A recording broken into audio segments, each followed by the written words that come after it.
എന്താ? ഞാൻ കുറെ നേരമായി പുഷ്പനെയും കാത്തിവിടെ ഇരിക്കാൻ തുടങ്ങിയിട്ട്. നിങ്ങൾ ആരാ? എന്റെ പേരെങ്ങനെ നിങ്ങൾക്കറിയാം? എനിക്കെല്ലാം അറിയാം. എനിക്ക് പുഷ്പന്റെ ഒരു ഹെൽപ്പ് വേണമായിരുന്നു. ഹെൽപ്പോ? എന്ത് ഹെൽപ്പ്? നമുക്ക് അകത്തിരുന്ന് സംസാരിച്ചാലോ?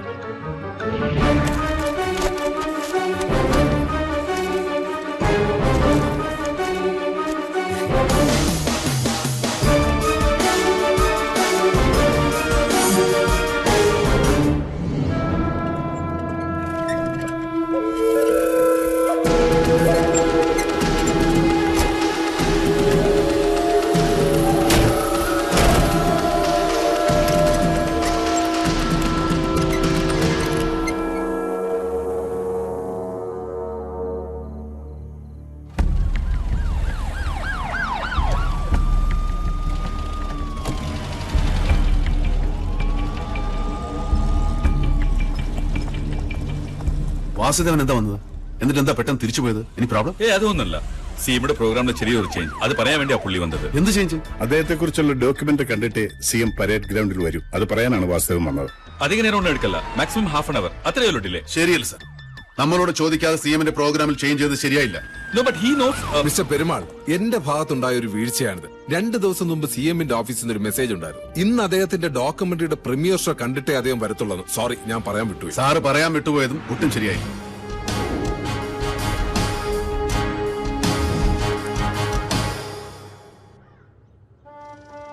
വിജി പോരാട്ട വീതിയിലെ അഗ്നിനക്ഷത്രം. 1926 ആലപ്പുഴ ജില്ലയിലെ തുറവൂരിൽ വില്ലിക്കുളത്ത് വീട്ടിൽ ഗോവിന്ദന്റെയും ദാക്ഷായണിയുടെയും 8 മക്കളിൽ 7ാമനായാണ് വിജി സദാശിവൻ ജനിക്കുന്നത്.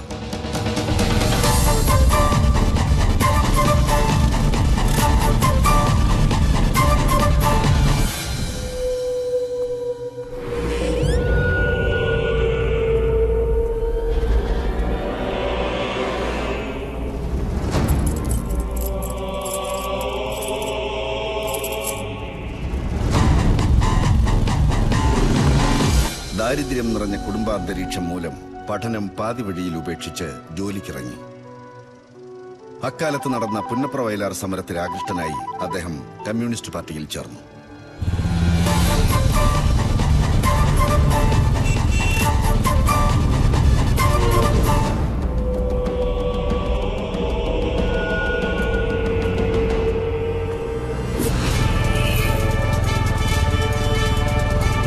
ആരെയും കൂസാത്ത നേതൃപാടവവും അസാമാന്യമായ സംഘടനാ മികവും അദ്ദേഹത്തെ വളരെ പെട്ടെന്ന് ട്രേഡ് യൂണിയൻ പ്രസ്ഥാനത്തിന്റെ അമരത്തെത്തിച്ചു.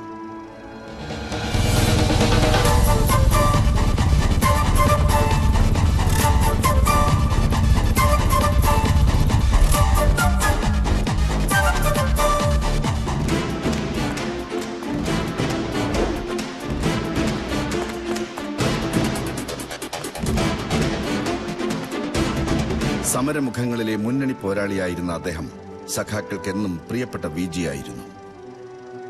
നെയ്ത്തുകാരുടെയും കയർ, കശുവണ്ടി, ചെത്ത്, തോട്ടം തൊഴിലാളികളുടെയും സമരങ്ങൾ ഇതിലെടുത്തു പറയേണ്ടതാണ്. 1961 പാർട്ടിയുടെ ആലപ്പുഴ ജില്ലാ സെക്രട്ടറി, തുടർന്ന് നടന്ന സംസ്ഥാന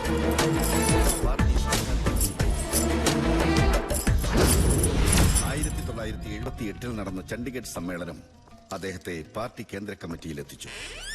പല പ്രതിസന്ധി ഘട്ടങ്ങളിലും പതറാതെ പാർട്ടിയെ മുന്നോട്ട് നയിക്കാൻ അദ്ദേഹത്തിന് കഴിഞ്ഞത് സത്യസന്ധതയും ആത്മാർത്ഥതയും ഒന്നുകൊണ്ട് മാത്രമാണ്.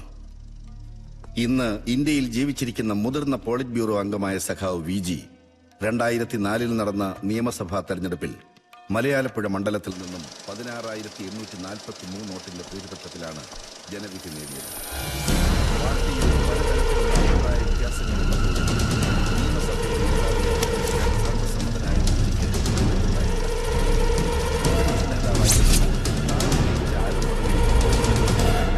അന്വേഷിക്കുമെന്ന് സത്യപ്രതിജ്ഞ ചെയ്ത് അധികാരത്തിൽ അദ്ദേഹം പ്രഖ്യാപിച്ചു. പ്രതിസന്ധിയിൽ തളരാത്ത മനസ്സും ശരീരവുമാണ് ഈ 84-കാരനെ ഇന്നും ജനമനസ്സിൽ ഒന്നാമതെത്തിക്കുന്നത്.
1 മിനിറ്റ് പെരുമാൾ.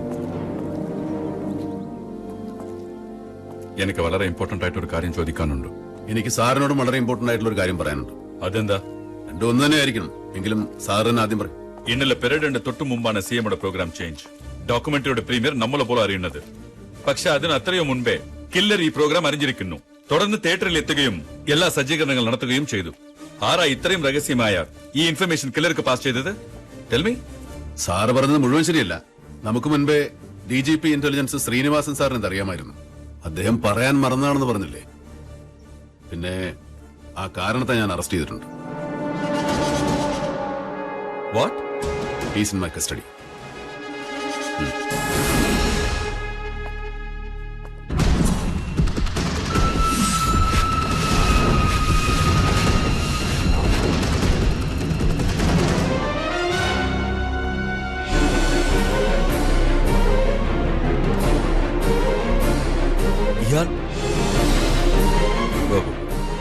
ഒന്നും മനസ്സിലാവുന്നില്ല പെരുമാൾ. I'm so upset. കാര്യങ്ങൾ കൂടുതൽ അറിയുമ്പോൾ സാർ ഇനി അപ്സെറ്റ് ആവും. Be prepared. കില്ലർക്ക് CMന്റെ തിയേറ്റർ പ്രോഗ്രാം പാസ് ചെയ്തത് ഇയാളാണ്. ഇന്ന് രാവിലെ ഇയാളെ കസ്റ്റഡിയിൽ എടുക്കുന്നതിന് തൊട്ടു മുമ്പ് ഒരു അത്ഭുതം പോലെ വീണ് കിട്ടിയതൊന്നുമല്ല സഖാവിനെതിരായിട്ടുള്ള തെളിവുകൾ. സംശയമൊക്കെ നേരത്തെ ഉണ്ടായിരുന്നു. ലോട്ടറി മാഫിയെ വഴിവിട്ട് സഹായിച്ചതിന്റെ പ്രത്യുപകാരമായിട്ട് കണ്ണൻ വാസുദേവന്റെ മക്കളുടെ NRI അക്കൗണ്ടിൽ നിക്ഷേപിച്ചത് കോടികളാ. അതിനും തെളിവൊക്കെ ലഭിച്ചിട്ടുണ്ട്. He misused his power and CM's office for his own benefits. ഒരുപക്ഷെ കേരളത്തിന് വെളിയിലുള്ള ഏറ്റവും വലിയ ലാൻഡ് മാഫിയ ഇയാളുടെ ബിനാമികളുടെ പേരിലായിരിക്കും. ഇതൊക്കെ പെരുമാളിനെ എങ്ങനെ മനസ്സിലായി? ഒറ്റയടിക്ക് മനസ്സിലാക്കിയതല്ല സർ, പലപ്പോഴായിട്ട് മനസ്സിലായതാണ്. എന്റെ പുറകെ ഒരു ഫോളോവർ ഉണ്ടെന്നുള്ള കാര്യം ഞാൻ പറഞ്ഞിരുന്നില്ലേ? അന്നേ നമ്മുടെ കോർ കമ്മിറ്റിയിലുള്ള എല്ലാവരുടെയും ഫോൺ കോൾസ് ഞാൻ ട്രേസ് ചെയ്തിരുന്നു. കൂട്ടത്തിൽ സഖാവ് വാസ്തവന്റെ. കണ്ണൻ സെൽവന്റെ ഫോൺ നമ്പറുകൾ പലതും ഇയാളുടെ കോൾ ലിസ്റ്റ് കണ്ടപ്പോൾ ഐ വാസ് റിയലി സർപ്രൈസ്ഡ്. അത് മനസ്സിൽ വെച്ചുകൊണ്ടാണ് ഞാൻ CMനോട് അങ്ങനെ പറഞ്ഞത്. ചില സംശയങ്ങളില്ലാതില്ല. ആ സംശയങ്ങളെല്ലാം സത്യമായി തീർന്നാൽ അത് അങ്ങേക്കത്ര കേൾക്കാൻ സുഖമുള്ള കാര്യമായിരിക്കില്ല. അത്രമാത്രമേ എനിക്കിപ്പോൾ പറയാൻ പറ്റൂ സർ. ആ സംശയങ്ങൾ ഒന്നുകൂടെ ബലപ്പെട്ടത് പാർട്ടി സെക്രട്ടറി ചില കാര്യങ്ങൾ പറഞ്ഞപ്പോഴാണ്. CM ഒരാളെ വിശ്വസിച്ചാൽ അന്ധമായി വിശ്വസിക്കും, ഇല്ലെങ്കിൽ നേരെ മറിച്ചും. സഖാവ് വാസുദേവൻ ഞങ്ങൾക്കൊക്കെ താല്പര്യമുള്ള ആള് തന്നെയാ. പക്ഷെ ഈയിടെ അയാളെ കുറിച്ച് അവിടെ ഇവിടെയും ചിലതൊക്കെ കേൾക്കുന്നു. പെരുമാളിന്റെ അന്വേഷണത്തിനിടയിൽ ഇതും കൂടി ഓർമ്മയിൽ ഉണ്ടാവണം. ആ സംശയങ്ങൾ പൂർണ്ണമായും ബോധ്യപ്പെട്ടു കൊല്ലപ്പെട്ട SI മോഹൻ ഐസക്കിന്റെ ഫോണിൽ നിന്നും ആഗസ്റ്റ് 13 സഖാവിന് വന്ന ഫോൺ കോൾസൂടെ കണ്ടപ്പോൾ. നിങ്ങളും കണ്ണനും തമ്മിൽ നല്ലതുപോലെ അറിയാം എന്ന് എനിക്കറിയാവുന്നത് കൊണ്ടാണ് ഞാൻ നിങ്ങളെ വിളിച്ചത്. നിങ്ങൾ പറയും വാസുദേവൻ, പ്രോഗ്രാമല്ല. ഞാൻ എന്ത് ചോദിച്ചാലും നിങ്ങൾ ഇനി പറയും. എനിക്ക് കൈനിറയെ പണം തന്ന അബ്കാരി നാരായണൻ, ഇവിടെ എന്നെ ഒരുപാട് സഹായിച്ച SI മോഹൻ ഐസക്, രണ്ടുപേരും ഇന്ന് ജീവിച്ചിരിപ്പില്ല. രണ്ടുപേരും എനിക്ക് തന്നെക്കാൾ വേണ്ടപ്പെട്ടവർ. എന്നിട്ടും വാസുദേവൻ, പ്രോഗ്രാമല്ല, എന്ത് ചോദിച്ചാലും നിങ്ങൾ പറയും. എന്റെ എല്ലാ ധൈര്യവും അവസാനിച്ചു. പിന്നീട് അയാൾ ചോദിച്ച ചോദ്യങ്ങൾക്കൊന്നും ഉത്തരം പറയാതിരിക്കാൻ എനിക്ക് കഴിഞ്ഞില്ല. മാഫിയകൾക്കൊപ്പം അല്ലെങ്കിൽ മാഫിയേക്കാൾ കൂടുതൽ CMന്റെ മരണം ഇയാളും ആഗ്രഹിച്ചിരുന്നു അല്ലേ? ഭ്രാന്ത് പറയരുത്. മറ്റൊരു തരത്തിൽ ഞാനിപ്പോ കുറ്റവാളിയാണ്, നിഷേധിക്കുന്നില്ല. പക്ഷെ സ്വപ്നത്തിൽ പോലും ഞാൻ ചിന്തിക്കാത്ത കാര്യങ്ങൾ എന്റെ തലയിൽ കെട്ടിവെക്കരുത്. ഇയാളെ കസ്റ്റഡിയിലെടുത്തതിനു ശേഷം ഞാൻ കണ്ണനെ വീണ്ടും ചോദ്യം ചെയ്തു. അവിടെ നിന്നായിക്കോട്ടെ ഇൻട്രസ്റ്റിംഗ് എവിഡൻസ്, എ ഡയലോഗ്. ഇയാളുമായി കണ്ണൻ നടത്തിയ സംഭാഷണം കണ്ണൻ തന്നെ റെക്കോർഡ് ചെയ്തു. എന്തെങ്കിലും ആവശ്യം വന്നു കഴിഞ്ഞാൽ ഇയാൾക്കെതിരെ ബ്ലാക്ക്മെയിൽ ചെയ്യാൻ ഉപയോഗിക്കാമെന്ന് കരുതി. ഇത് കണ്ണനും നിങ്ങളും തമ്മിൽ നടത്തിയ സംഭാഷണമല്ലേ? എന്തായി കാര്യങ്ങൾ? ഇത് നിങ്ങളുടെ ശബ്ദമല്ലേ? കേട്ടിട്ട് പറ, വായ്പഴ പറ്റിയാണെന്ന്. ഞാൻ പോലും അറിയാതെ കിഴവൻ ഒരു വിജിലൻസ് അന്വേഷണം നടത്തുന്നുണ്ട്. അത് പൂർത്തിയായാൽ നമ്മളൊക്കെ തൊലയും. എങ്ങനെ പഴുതുണ്ടാക്കി നിയമത്തിൽ നിന്ന് രക്ഷപ്പെട്ടാലും കിഴവൻ വിടില്ല. എന്റെ ഭാവി അതോടെ തീരും, ഉറപ്പാ. ആരുടെ ഭാഗ്യവും? എൻക്വയറി നടത്തിയ കൃഷ്ണമൂർത്തി മരിച്ചു. ഇനി അതറിയാവുന്ന ഒരേ ഒരാൾ. നീ ആലോചിച്ച് ചെയ്യേ. മനസ്സിലായി സാർ. പാർട്ടിയും പാർട്ടി സഖാക്കളുമാണ് മറ്റെന്തിനേക്കാളും വലുതെന്ന യഥാർത്ഥ കമ്മ്യൂണിസ്റ്റുകാരന്റെ തത്വസംഹിതയിൽ നിന്ന് പണവും പണം തരുന്നവനുമാണ് ഏറ്റവും വലുതെന്ന ഒറ്റുകാരന്റെ മാനസികാവസ്ഥയിലേക്ക് തരം താഴ്ന്നു ഈ